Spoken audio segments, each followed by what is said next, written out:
Hello दोस्तों, स्वागत है इस वीडियो में। आज हम इस वीडियो में लेके आए हैं हिंदी व्याकरण के कारक। कारक किसे कहते हैं, या कारक के परिभाषा लिखे, या कारक के कितने भेद हैं। इस सभी प्रश्नों का उत्तर आप इसी तरह लिख सकते हैं। तो चलिए स्टार्ट करते हैं। कारक किसे कहते हैं, तो सबसे पहले है कि संज्ञा या सर्वनाम का क्रिया से संबंध बताने वाला, संज्ञा या सर्वनाम का क्रिया से संबंध बताने वाला रूप या विभक्ति कारक कहलाता है।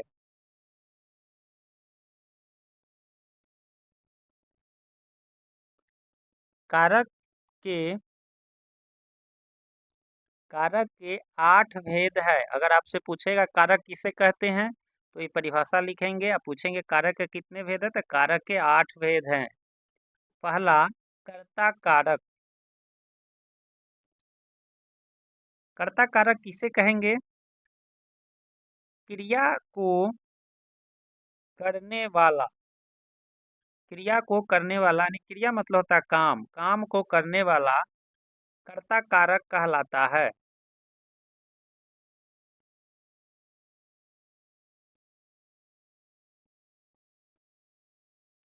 क्रिया को करने वाला कर्ता कारक कहलाता है। जैसे राम पढ़ रहा है, इसमें कर्ता कारक क्या है, तो राम, क्योंकि काम कौन कर रहा है, तो राम। कौन काम, तो पढ़ रहा है। अगला हमारा है कर्म कारक। कर्म कारक किसे कहेंगे, जिस पर क्रिया का प्रभाव, जिस पर क्रिया का प्रभाव पड़े वह कर्म कारक कहलाता है। कर्म कारक को अंग्रेजी में हम ऑब्जेक्टिव केस बोलते हैं। जैसे राम किताब पढ़ता है या पढ़ रहा है। राम किताब पढ़ रहा है, तो इसमें कर्म कारक क्या है, तो किताब, क्योंकि राम तो काम कर रहा है, पढ़ने का काम कर रहा है, लेकिन क्या पढ़ रहा है, तो किताब। अगला हमारा कारक है करण कारक। करण कारक किसे कहेंगे, तो जिस साधन से, जिस साधन से क्रिया को,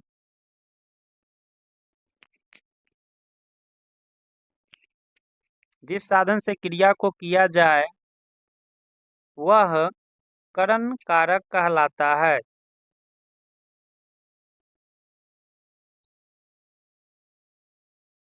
जिस साधन से क्रिया को किया जाए वह करण कारक कहलाता है। जैसे साधन क्या है, तो मैं कलम से अभी लिख रहा हूँ, तो मेरा साधन क्या है, कलम। तो मैं कलम से लिखता हूँ, तो साधन क्या है, कलम, क्योंकि मुझे लिखना पड़ेगा तो कलम की जरूरत होगा ना। अगला हमारा कारक है संप्रदान कारक। संप्रदान कारक किसे कहते हैं,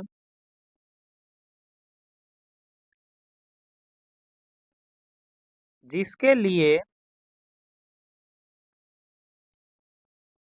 जिसके लिए क्रिया की जाए, जिसके लिए क्रिया की जाए वो संप्रदान कारक कहलाता है। जिसके लिए क्रिया की जाए वो संप्रदान कारक कहा जाता है या कहलाता है। जैसे रमेश ने सुरेश को चॉकलेट दी, तो सुरेश को दी ना, तो किसके लिए काम हुआ, तो सुरेश के लिए काम हुआ, क्योंकि सुरेश को चॉकलेट मिला। पांचवा हमारा कारक है अपादान कारक। अपादान कारक किसे कहेंगे,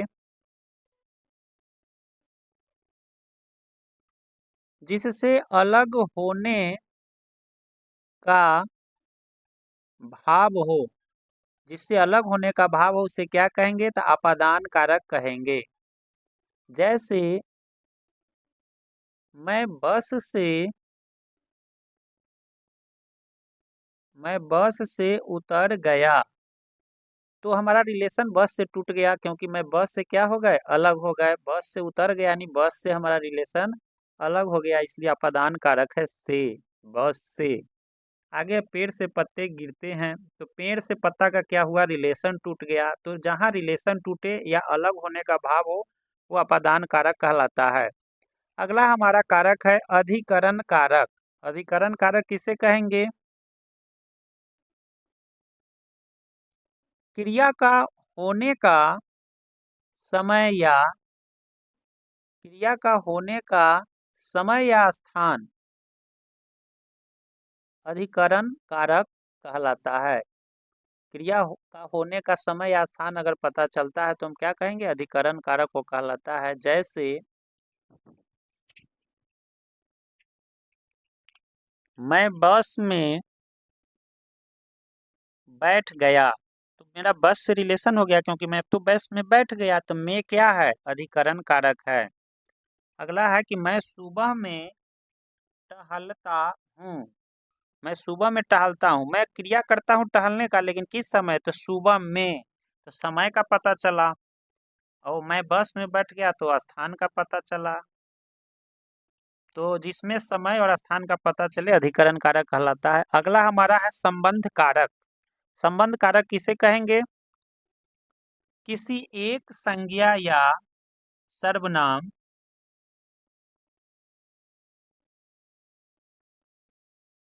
किसी एक संज्ञा या सर्वनाम का संबंध किसी दूसरी संज्ञा या सर्वनाम से किसी एक संज्ञा या सर्वनाम का संबंध किसी दूसरी संज्ञा या सर्वनाम से बताने वाला रूप या विभक्ति संबंध कारक कहलाता है। एक संज्ञा या सर्वनाम है, वो दूसरे से क्या है? वो रिलेशन बताए, उसको उस रूप या विभक्ति को हम क्या कहेंगे? तो संबंध कारक कहलाता है। नाम से ही रिलेशन के संबंध कारक। जैसे में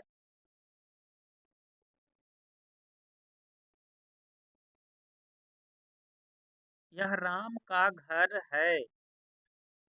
घर किसका है? तो राम का है। तो का शब्द यहाँ आया ना, तो राम का रिलेशन घर से है, क्योंकि राम का घर है। निशा रवि से बड़ी है, यहाँ क्या संबंध है? निशा बड़ी है किससे? तो रवि से, यही संबंध है।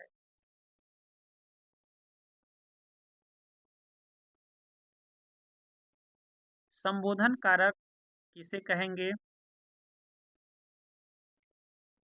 जहाँ